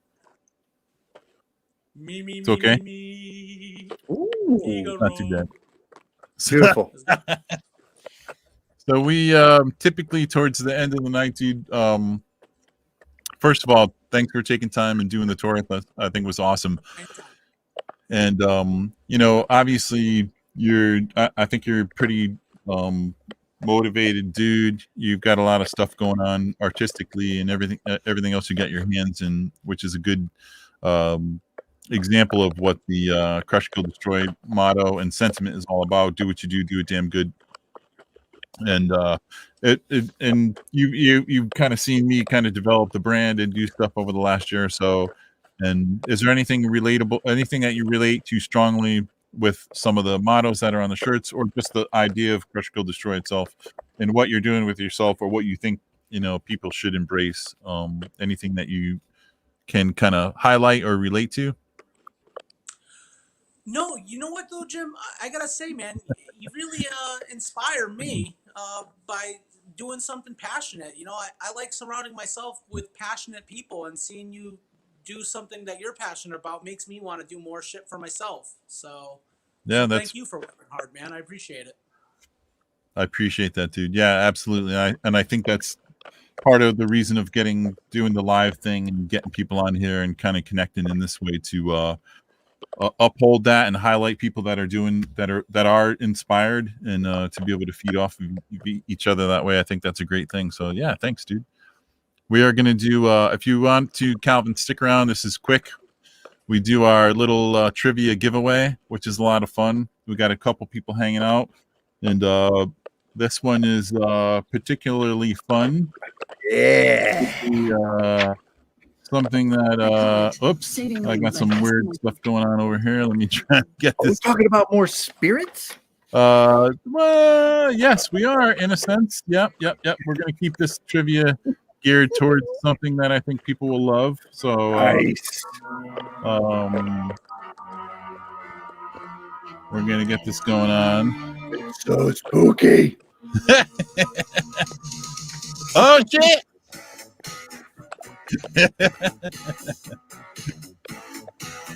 Oh yeah, baby. All right, trivia comes up in a couple of seconds. If you guys want to get some free shit, we owe people something. Oh! All right, let's do. So this trivia coming up is going to be obviously related to these guys. Should we do it? Yeah, let's do it.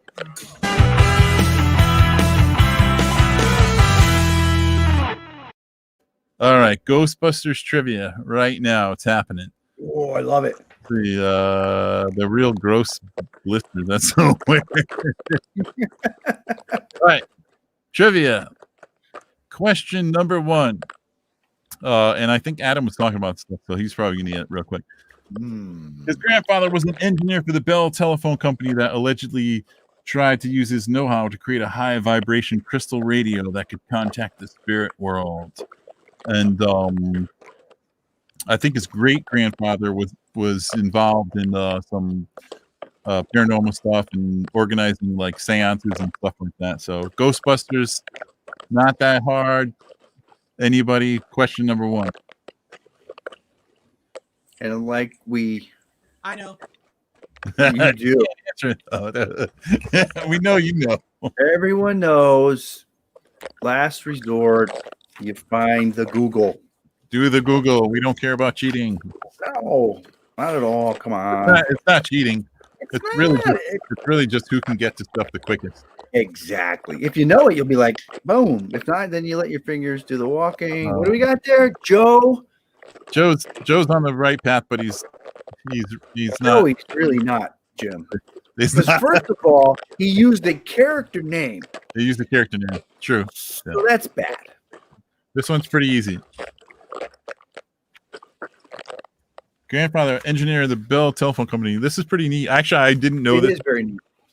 I didn't know the history. And his like I said, his great grandfather was and holding seances and stuff, which is pretty wild. Yeah, it's insane. Yeah. Who would have thought? Tired fingers. No one wants to go. Tired fingers. Come on, guys. Super easy. Ghostbusters, man. I mean, when you think about it, there we go. Nice. So I'm gonna have to find Box Troy on social media and get something to you. Okay, excellent. Good job. Mike, you're just a tad late, bro. Mike, I owe Mike like a ton of trivia shit because he's actually really quick. All right, so speaking of Dan Aykroyd found inspiration for Ghostbusters in this 1940 American mystery horror comedy film starring Bob Hope and Paulette Goddard. Bob Hope. There's a name I haven't heard in a while. Which he drew inspiration from a couple of movies, but this movie, which is kind of, the title of it is kind of, it's right there. It's kind of funny actually. I found this pretty interesting. So yeah, it is. There's a zombie in that movie. Really? Yeah. All right. 1940, and actually, you know what, dude? I looked this up, Calvin. I don't know if you know, but this movie in the 40s was based on an early 1900s play of the same name. I think it was like 1909. There was a play really named this. Tracy. Ghost Blenders, but it's not. Damn, so close. Actually, Ghost Blenders is a new diet that I'm going to start. Oh, Ghost Blenders. It's gonna be ghost peppers mixed with a bunch of other stuff, and you just suck it down, and it'll clear you right out. Suck it down and clear you out. Jesus Christ. While these guys are thinking or Googling, Calvin, if they want to find you, Instagram, Calvin Von Crush, right? Joe, you are Can't funny find I know. man. I know the Occult Collector. You're kind of starting from scratch, building it back up with new stuff. And then if they want some insight on the Talking Board Historical Society, they get at tvhs.org. And then, of course, Lucky Soul Tattoo. You can find Calvin. Yeah. Rock and roll. Oh, come on. It wasn't the road to Ghost Town they couldn't afford. Bing Crosby. The Mummy's Hand. It was not. The funny part about this, I already found. Christine found you. The funny part is if you went to the Google and you put in 1940 American mystery horror, walking people through, he's just like it's just there, like it's just there to grab. Did you look this up, Corey? No. Yeah, it's pretty neat. You got to find the. No, but I will. I'm going to. The what? Joe? Joe's definitely on. I don't know what you can't be Googling. You're using some kind of like Ask Jeeves shit because Google would give you the answer. I mean, come on. You know what, dude? I think Joe is using a Ouija board. He's like, G H uninvited. The Dan Arkad found inspiration for Ghostbusters 1940. Mike got it. You son of a gun. Michael. Damn you, Mike. You are good. All right. He's pretty good with the Google. He's good with the Google. Know it. All right, number 3. When it came time to think up the design for the first ghost, the group is commissioned to bust. Aykroyd conceived Slimer, a gross-looking, gluttonous party guy persona as homage to who? And this was, I didn't know this. Yeah, it's pretty neat, actually. It's awesome, actually. It's awesome. Which actually changed the lineup, the original lineup that they intended with the 4 main guys in Ghostbusters, because a lot of stuff was happening at that time. Yeah. The 2 of the guys were either not interested or going on to different movies. One passed away. Yep. Joe said that's actually me. This one's actually me. Onion Head. I do know that some of the history about Onion Head, actually, Adam. That's a really good point. Joe did get it, actually. Got it. John Belushi. Yeah. Bravo. Tracy, I got to give a shout out to Tracy. Yeah, I didn't know that. That's really cool. Christine had a really interesting spelling, and I probably owe her some free shit anyway, so I should get that to her. Yeah, isn't that neat, dude? Yeah, Dan Aykroyd wanted John Belushi, John Candy, and Eddie Murphy to be in the Ghostbusters. Right. Yeah. Yep. Crazy stuff. Okay, next question. We're on number, 4? We are. Yeah, number 4. Original title of the Ghostbusters. Anybody? Really pretty terrible name, actually. It really is. Do you know this one, Calvin? The original title of the Ghostbusters of what they? There was a couple, but there's a good documentary on Netflix about the creation of Ghostbusters. Oh, really? Huh. Yeah, it's called the movies that made us. Oh, nice! I have to check that out. Oh, nice. Yeah, I got to check that out. That's cool. Definitely have to check it out. Yeah, I had no idea about this, actually, but I mean, they actually weren't sure if they could get the rights to use Ghostbusters because there was a previous TV show called Ghostbusters. Right. Oh. And they filmed scenes with Ghostbusters and this other title. Oh, no. Really?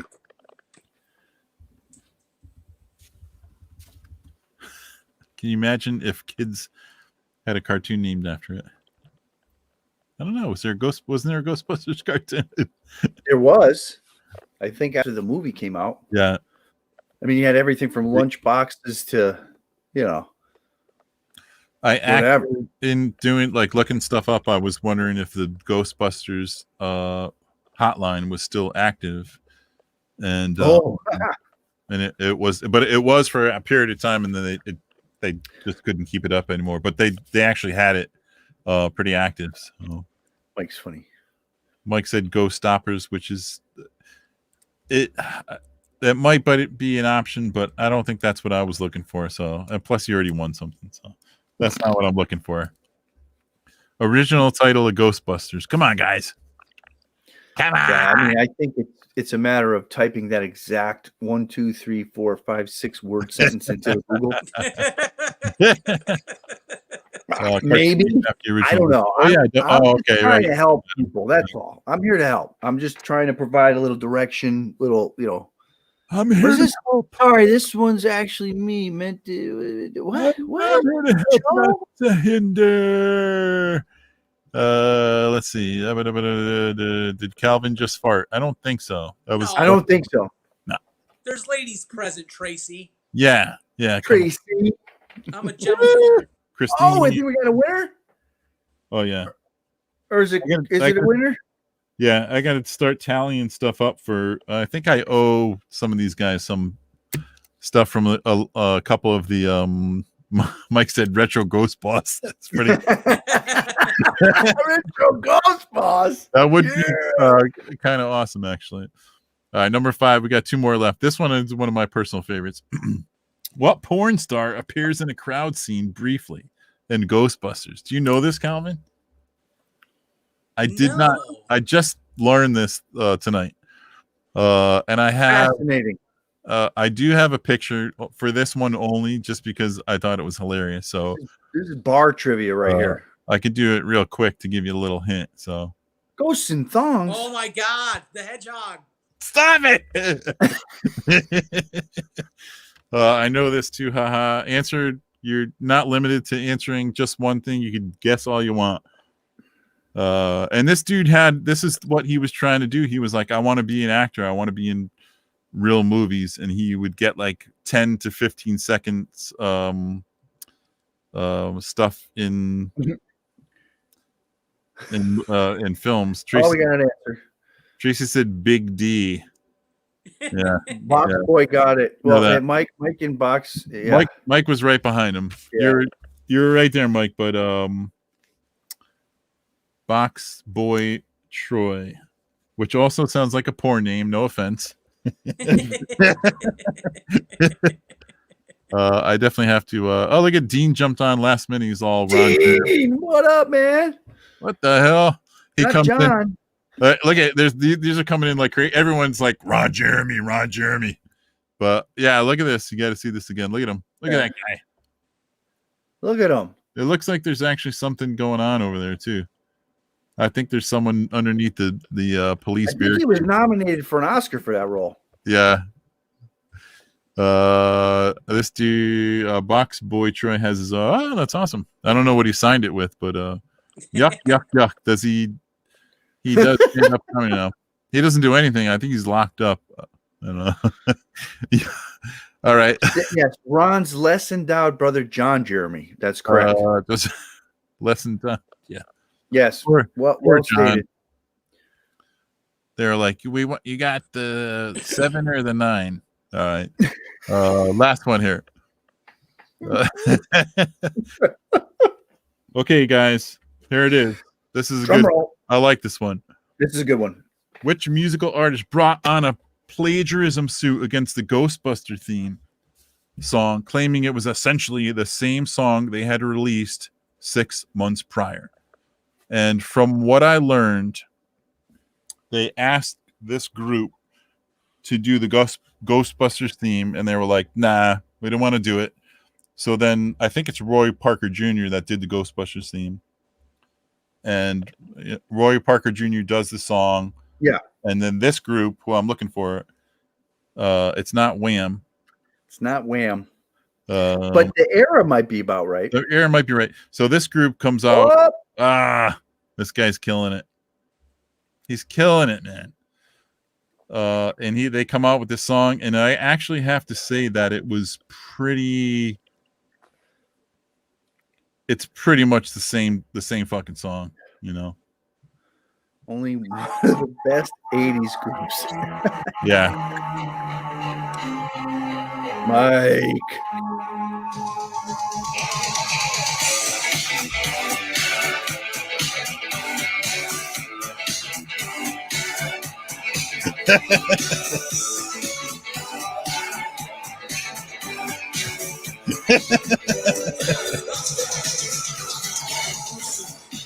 Nice. I want a new drug.